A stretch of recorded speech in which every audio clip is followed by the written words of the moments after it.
Hai teman-teman, pada video kali ini kita akan belajar tentang teori evolusi. Teori evolusi adalah salah satu konsep paling penting dari biologi loh. Teori ini menjelaskan bagaimana kehidupan di bumi kita ini berubah dari waktu ke waktu. Nah, teori evolusi ini diperkenalkan oleh seorang ilmuwan hebat bernama Charles Darwin pada abad ke-19. Teori ini membantu kita memahami kenapa sih ada banyak sekali jenis makhluk hidup dan bagaimana mereka bisa hidup sesuai dengan lingkungannya. Darwin menulis semua idenya dalam sebuah buku terkenal yang berjudul On the Origin of Species. Di buku ini, Darwin menjelaskan bahwa semua makhluk hidup berasal dari nenek moyang yang sama dan berubah sedikit demi sedikit melalui proses yang disebut seleksi alam. Sekarang, apa itu seleksi alam? Sederhananya, seleksi alam itu seperti pertandingan di alam. Makhluk hidup yang punya sifat-sifat unggul atau lebih hebat dalam bertahan hidup dan punya keturunan akan mewariskan sifat-sifat itu ke anak cucunya. Sifat-sifat unggul ini bisa berupa fisik seperti warna kulit yang mirip lingkungan sehingga tidak mudah terlihat oleh predator, atau bisa juga berupa perilaku seperti kepandaian mencari makan.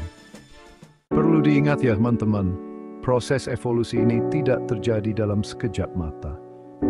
Proses ini berlangsung sangat lama, jauhan atau juta tahun. Perubahan kecil yang terjadi terus-menerus menghinggapi perbedaan yang besar. Banyak sekali bukti yang mendukung teori evolusi ini loh. Ilmuwan dari berbagai bidang seperti paleontologi, genetika, dan embriologi telah menemukan bukti-bukti tersebut. Misalnya, fosil-fosil makhluk hidup purba menunjukkan bentuk-bentuk kehidupan yang berbeda dari yang ada sekarang. Fosil-fosil ini seperti puzzle yang jika disusun akan menunjukkan perubahan makhluk hidup dari masa ke masa. Selain itu, ilmu genetik juga membuat semua makhluk hidup menjadi mirip. Ini membuktikan bahwa kita semua Salah satu contoh evolusi yang paling terkenal adalah burung finch di Kepulauan Galapagos.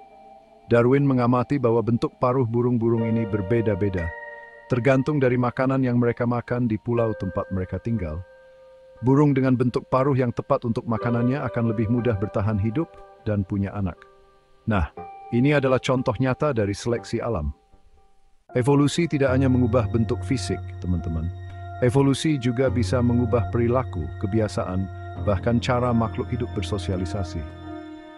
Contohnya, kemampuan kita sebagai manusia untuk berbicara adalah hasil dari evolusi otak kita yang memungkinkan kita untuk bekerja sama dan membangun masyarakat. Keren kan? Seiring berkembangnya zaman, penemuan-penemuan baru di bidang genetika dan bioteknologi semakin memperkuat pemahaman kita tentang evolusi. Teknologi canggih seperti pengurutan DNA memungkinkan para ilmuwan untuk membandingkan gen dari berbagai makhluk hidup dan melacak sejarah evolusi dengan lebih akurat.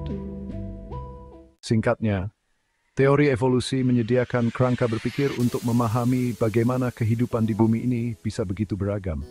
Teori evolusi bukan hanya sekedar teori, tapi juga cerita tentang bagaimana kehidupan di bumi ini bisa bertahan dan terus berlanjut hingga saat ini.